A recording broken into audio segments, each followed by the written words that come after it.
still the big wide arm swing. But now with that forward pressure, he's just created the environment where he can just rotate essentially on that forward leg and de-loft that club and show a whole lot of ball flight control. Disc golf translation is you want a big reach back and a big coil. You want all your pressure on your brace leg. You want your front hip with that brace leg to rotate backwards. And you want the arm position to be able to throw nose down. Looking at the 2024 strokes gained approach to the green stats, I was kind of surprised to see Tony Finau as number 2. He doesn't get talked about as a great ball striker very much. And looking at the season before, he's top 5 as well. This made me want to take a look at his swing and see if any of his motions match the disc golf backhand that I keep talking about.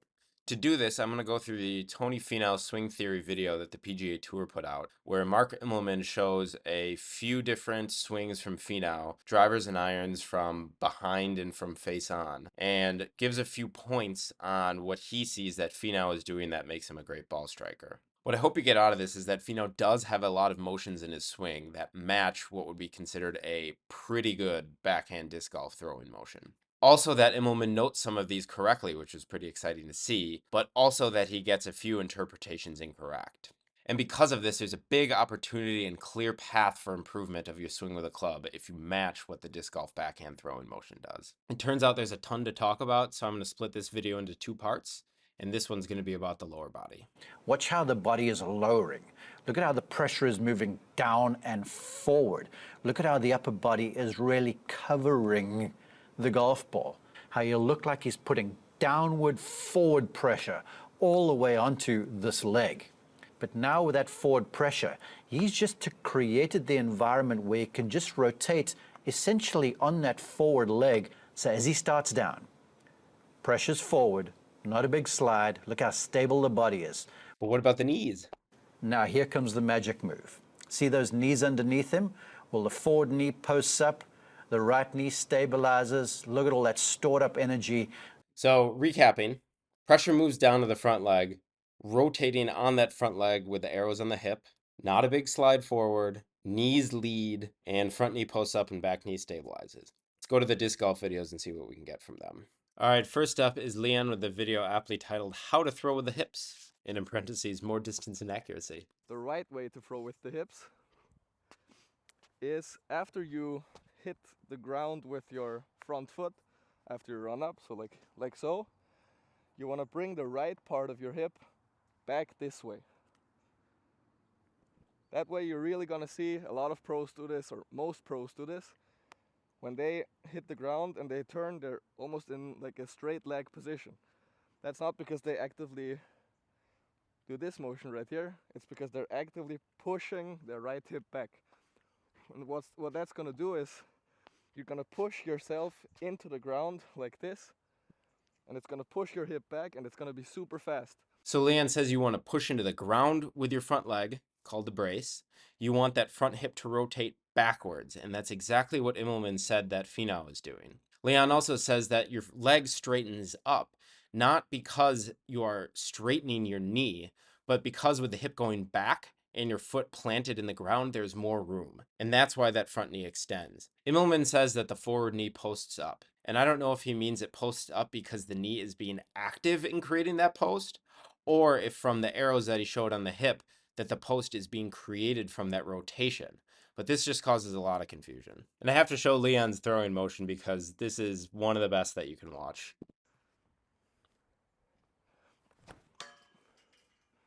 Hit the pole there, but you get the point. Now for one from DG Spin Doctor.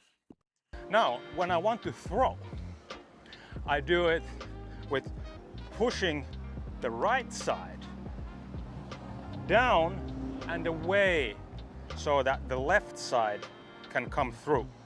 This is a rotation done by not rotating. As I throw, I want all the pressure go to the front leg as I start to swing my elbow there. They go forward, forward, forward, and then my front hip is going backwards.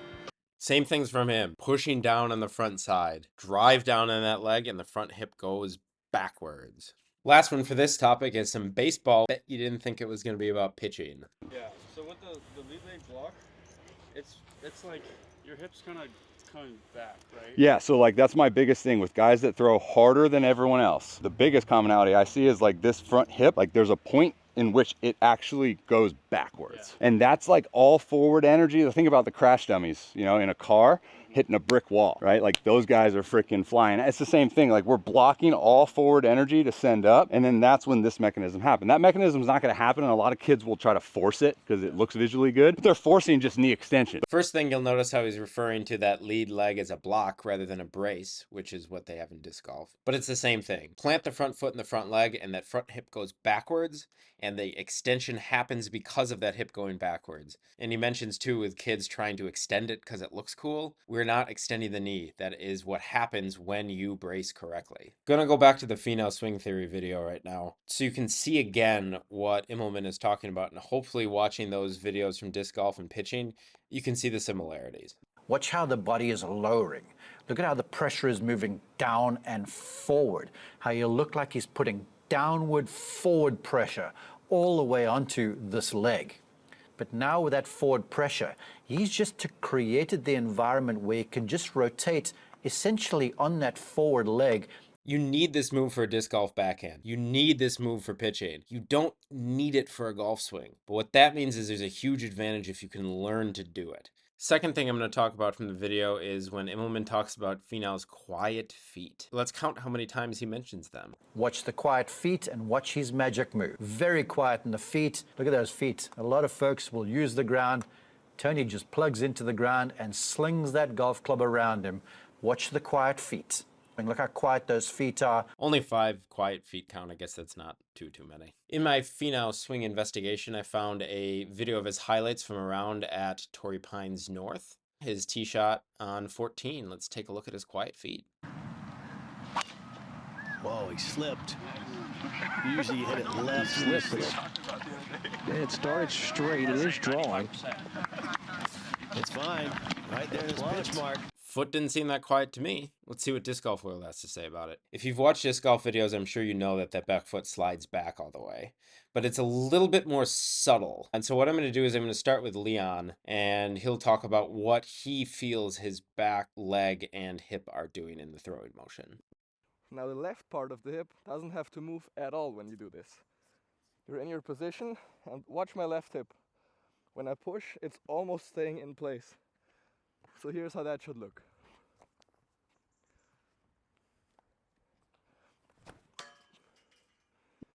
So you can see that throw again, that foot slid back and was used for counterbalance, but right before he said that it didn't do much. You know, you can interpret this as that back foot kind of stays quiet, which is what Immelman was saying. DG Spin Doctor time. Let's see what he has to say about his back leg. At no point am I driving my leg down because this is going to hurt you. At no point am I twisting my foot. There's nothing in the twist. You are not doing any sumo things, and you are not twisting your leg. He's saying that back leg does nothing. Similarly, we shouldn't be using it in our swing. Robbie Rowland again. But you can see why your lead leg block does that, because it's got a clear after anchor, which then sends more energy that you don't transfer from the drive, and it sends it into flexion. So if we clear, then it's like all this could just be dead. Boom, throw an extension. The student of his didn't have a good lead leg block, is what he's talking about. And because of that, energy is getting put into that back leg. It is not a quiet back leg. What he really wants is to be able to throw and have that back leg be dead. One that can get up off the ground and be used for counterbalance, but that does not have any energy in it. Here's one more swing from Finau where you can see his back foot sliding a little bit backwards, but still being quiet. More dead, like Robbie Rowland was saying, rather than planted, like Immelman was saying. All the way back there. Probably not more than a 7-iron for Tony. Do it again in slow motion. One more from the top. You can see most of his weight going to the front foot. That front hip clearing back. The back leg not having any weight and being dead, and being able to move back slightly. Can't resist this, putting in the shoestrick standstill video. Watch his back leg, so similar to what Finau was just doing.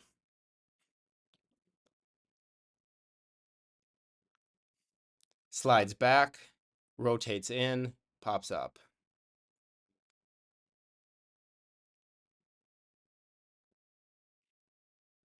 No effort being put into the throwing motion.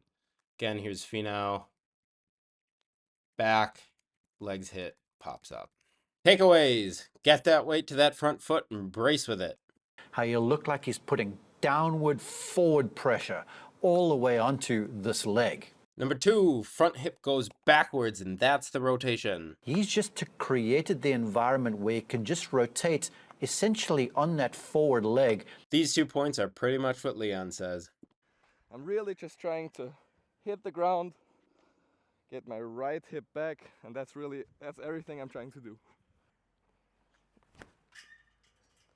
Last one, yes, you can have quiet feet. Watch the quiet feet, very quiet in the feet. But you don't want to be plugged. Look at those feet. A lot of folks will use the ground. Tony just plugs into the ground. No plugging. Instead, you can think of the back foot and back leg as dead. Then it's like all this could just be dead. Boom, throw an extension. End of part 1 of the Tony Finau swing theory review video. Tons in common of his lower body movement that matches up with the disc golf backhand throw and pitching motion. Again, these movements are needed for the backhand disc golf throw and needed for pitching, but they're not needed for a golf swing. All that means is there's a big opportunity. If you can get these into your swing, you'll be ahead of tons of people. Part 2 of the upper body coming up soon.